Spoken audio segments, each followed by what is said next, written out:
Hello students, welcome again in your maths class. In our last class, we have started the exercise 1.1 and today we will also continue it. Okay, so now we have to solve question number 8. In question number 8, we have a set A equal to 1, 2, 3, 4, 5 and the relation R is A comma B such that mod A minus B is even, and we have to show that it is an equivalence relation. So first of all we will check that the relation is reflexive और not. So ये बहुत ही simple सा part है इस question का. If we take A comma a, reflexive condition के लिए हमें a comma A belongs to R show करना होता है. सो सिंपली इफ़ हम यहाँ पे कोई भी नंबर लेते हैं ए की जगह, 1 लेते हैं, 2 लेते हैं, 3 लेते हैं, so 1 minus 1 will be equal to 0. 2 लेते हैं अगर हम, तो बेटा 2 minus 2 will be equal to 0. In all condition it will be 0 and 0 is an even number, therefore R is reflexive. In every condition we will get 0 and 0 is an even number, therefore R is reflexive. Now second condition, we will check the relation is symmetric or not. So if we have A minus B is even, then we have to check B minus A. Okay, now take an example. Let we have 5 minus 1 is equal to 4, which is even.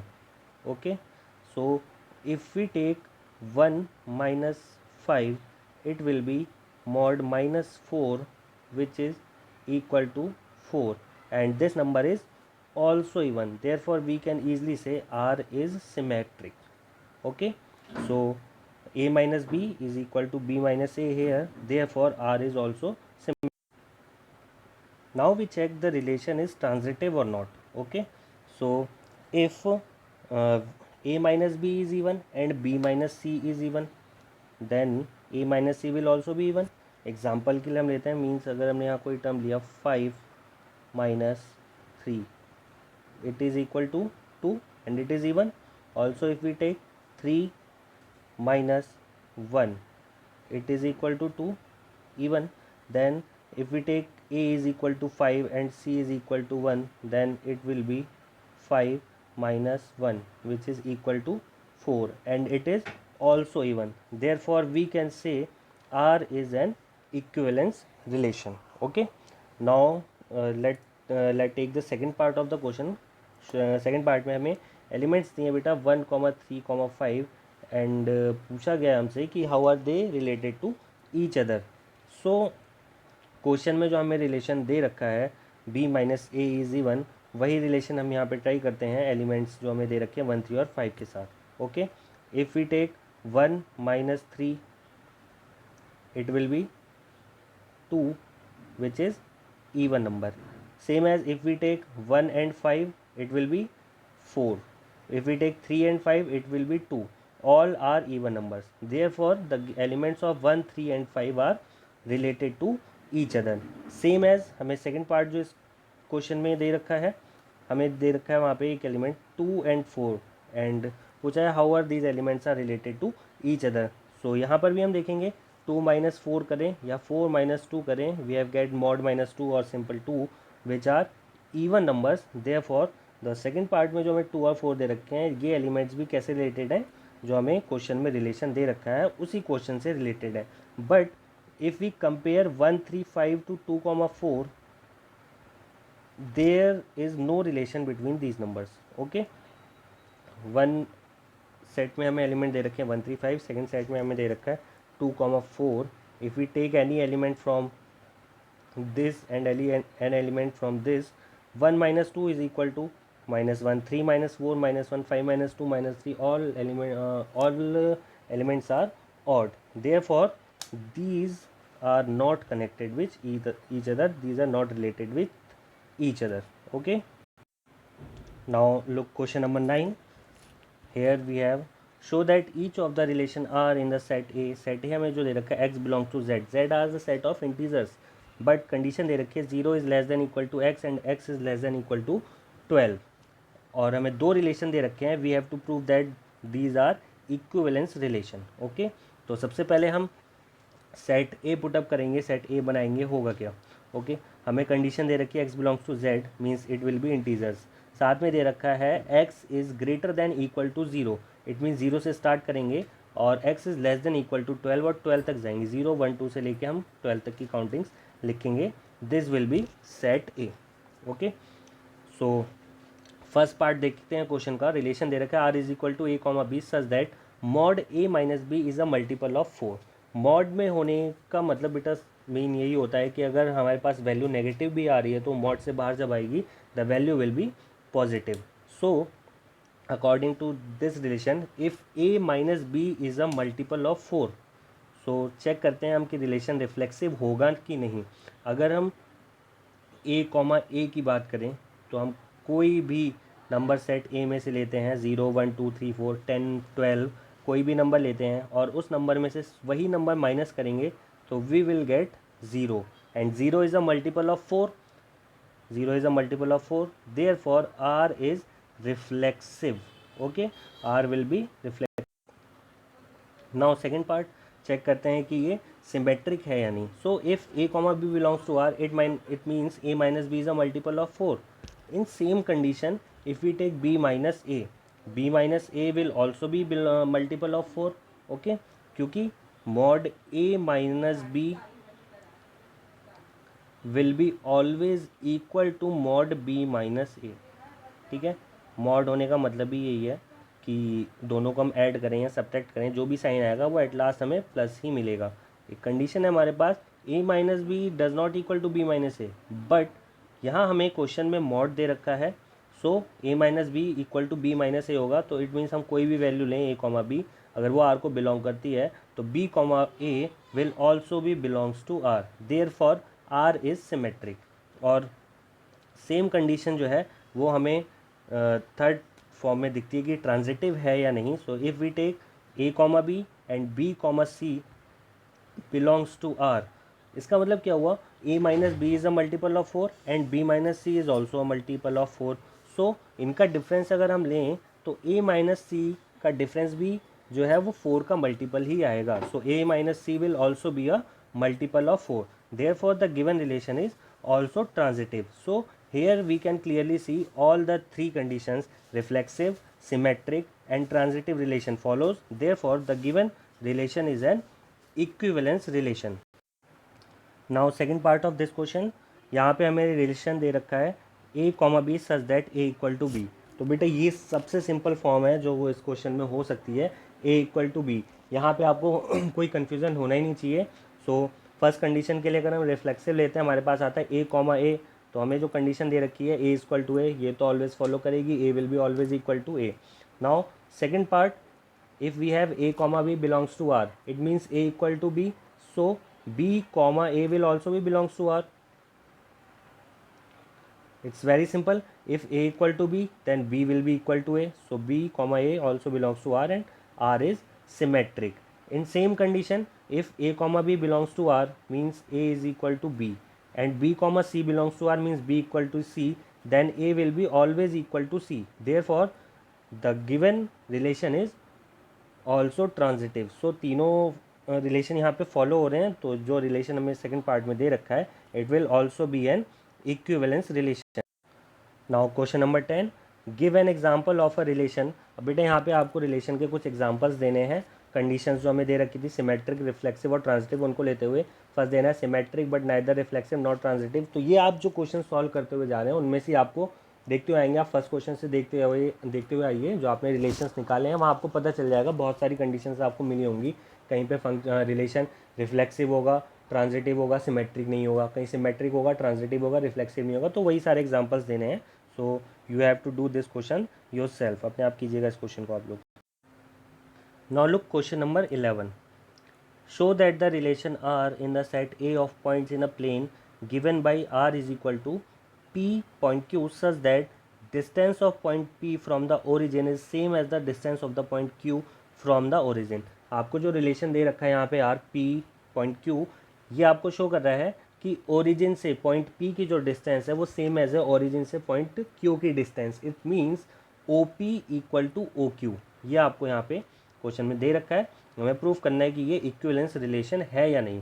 ठीक है, तो first condition reflexive देखेंगे हम question को।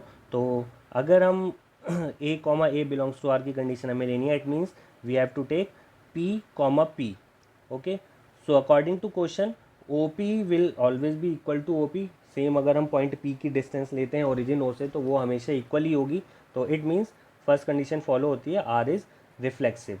Now second one, if we take P point Q या P comma Q अगर हम लेते हैं belongs to R, it means according to question that OP is equal to OQ। Point P से point Q की point P से point O और point O से पॉइंट Q की डिस्टेंस सेम है। सो अगर हम उसका रेसिप्रोकल भी लेते हैं, उल्टा भी लेते हैं Q कॉमा P, तो वो भी बिलोंग करेगा R को, क्योंकि if OP is equal to OQ then OQ will be also equal to OP, therefore R is symmetric. And same condition if we take एक थर्ड पॉइंट भी हम लेते हैं R, that is if we take OP equal to OQ and OQ is equal to OR, then OP is equal to always OQ, क्योंकि point O से P की distance और point O से Q की डिस्टेंस और point O से R की distance equal है, तो ये तीनों आपस में भी इक्वल होंगी, that is OP equal to OQ। So R is transitive.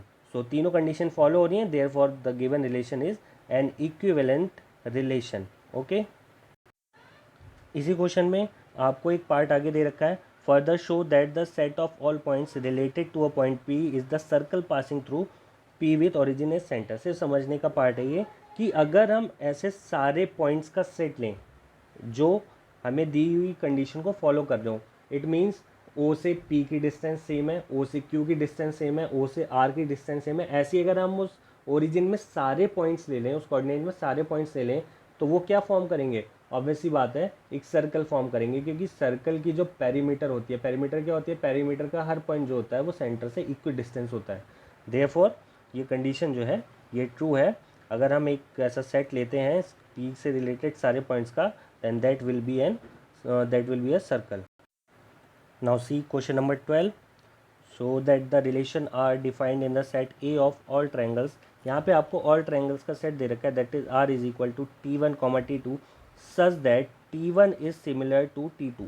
Okay, if अगर हमें कोई भी दो ट्रायंगल दे रखे हैं T1 एंड T2, इसका मतलब ये है रिलेशन के according T1 is similar to T2 and we have to show that this is an equivalence relation. Okay, that बहुत ही सिंपल है। फॉर फर्स्ट कंडीशन हम लेते हैं T1 comma T1। If we take T1 comma T1 तो क्या होगा, अगर T1 ट्रायंगल लेते हैं तो वो T1 ट्रायंगल से हमेशा क्या होगा, सिमिलर होगा। Every triangle is similar to itself, therefore R is reflexive. Okay, now second condition, if we take T1 comma T2 और we take T2 comma T1, दोनों का मीन्स सेम है, T1 is similar to T2 and T1 is also similar to T2, therefore the relation will be symmetric. And same condition third part में होगी, if triangle T1 is similar to triangle T2 and T2 is similar to triangle T3, therefore T1 will be similar to triangle T3, therefore R is transitive। okay, so तीनों relation यहाँ भी follow हो रहे हैं, therefore the R is an equivalent relation। इसी question के second part में बेटा डिफाइन किया गया है, तीन ट्रायंगल्स दिए हैं T1 जिसकी साइड्स हैं 3, 4, 5, T2 with sides 5, 12, 3 and T3 with sides 6, 8 and 10। सो हमें डिफाइन करना है कि इन तीनों में से कौन से ट्रायंगल्स जो हैं वो आपस में रिलेटेड है। सो सिमिलर ट्रायंगल्स की हमने कंडीशंस पढ़ी थी, the sides of similar triangles, the corresponding sides of similar triangles are proportional. Proportional होती हैं तो हम चेक करेंगे तो क्लियरली दिखेगा, हमें यहाँ पे T1 और T2 में रिलेशन दिख रहा है। 3 इसकी फर्स्ट साइड 3 है, यहाँ पे 6 है, 4 है, 8 है, 5 and 10। So we can say the triangles T1 and T3 are similar because their corresponding sides are proportional, therefore T1 and T3 are related to each other। सो ऐसे ही सेम एज बेटा question number 13 है, आपको triangle की जगह polygon दे रखा है, and same इसी के तरीके से क्वेश्चन नंबर 14 है। तो क्वेश्चन नंबर 13 एंड 14 आपको अपने आप करना है। नाउ लुक क्वेश्चन नंबर 15, आपको एक सेट दे रखा है 1, 2, 3, 4 एंड रिलेशन आर डिफाइन कर रखा है, आपको कोई अलग से रिलेशन ना देके उसके सेट्स ही बना दिए हैं, पूरा रिलेशन आपको डिफाइन कर रखा है और आपको चूज़ करना है, आपको बताना है कि ये जो गिवन रिलेशन है ये किस टाइप का है, रिफ्लेक्सिव, सिमेट्रिक, ट्रांजिटिव या इक्विवेलेंस, वो आपको डिफाइन करना है। तो सबसे पहले हम चेक करेंगे तीनों रिलेशन। तो सबसे पहले हम चेक करते हैं रिलेशन ये रिफ्लेक्सिव होगा या नहीं। सो हमें आर में जितने भी पार्ट दे रखे हैं, ओके, इससे रिलेटेड एलिमेंट्स है 1 2 3 and 4। So we will check 1,1 is here, 2,2 is also here, ऐसे ही 3,3 and 4,4 all are here. Therefore R is reflexive because all a comma a's belongs to R, therefore R is reflexive. Now we will check the relation is symmetric or not. So if we take 1,2, then 2,1 is not here. देखेंगे आप यहाँ कहीं पर भी 2,1 नहीं है. So if 1,2 belongs to R, 2,1 does not belongs to R, therefore R is not symmetric. Okay.